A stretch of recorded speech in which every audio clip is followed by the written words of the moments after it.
R न्यूजमध्ये आपलं सहर्ष स्वागत. पाहूया आजची बातमी. नेज येथील सहारा सेवा आश्रम व पुनर्वसन केंद्रमध्ये जागतिक दिव्यांग दिन उत्साहात संपन्न. कुंभोज राहुल रत्नपारखे. सहारा सेवा आश्रम व पुनर्वसन केंद्र नेज तालुका हातकणंगले येथे 3 डिसेंबर जागतिक दिव्यांग दिन मोठ्या उत्साहात साजरा करण्यात आला.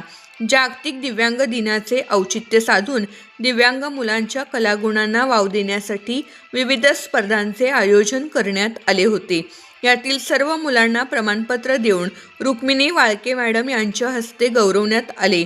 या दिवसाचे औचित्य साधून अध्यक्ष सिकंदर शेख व समीना शेख यांच्या संकल्पनेतून अपंग विकास संस्था यांचेकडून यावर्षीचा दिव्यांग गौरव पुरस्कार 2025 रुक्मिणी कृष्णा वाळके, दिव्यांग शिक्षक, जिल्हा परिषद केंद्रशाळा कुंभोज यांना संस्थेचे सचिव शकील नदाफ यांच्या हस्ते देऊन सन्मानपूर्वक गौरवण्यात आले.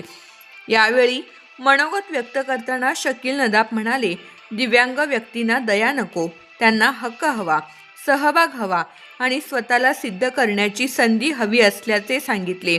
यावेळी संस्थेच्या उपाध्यक्षा अफसाना नदाफ मॅडम, संचालिका आचंबी मुल्ला, शिक्षक आकाश गायकवाड, अधीक्षिका रेश्मा नदाफ मॅडम, कर्मचारी दिलशाद शेख व नतीजा उपस्थित होते.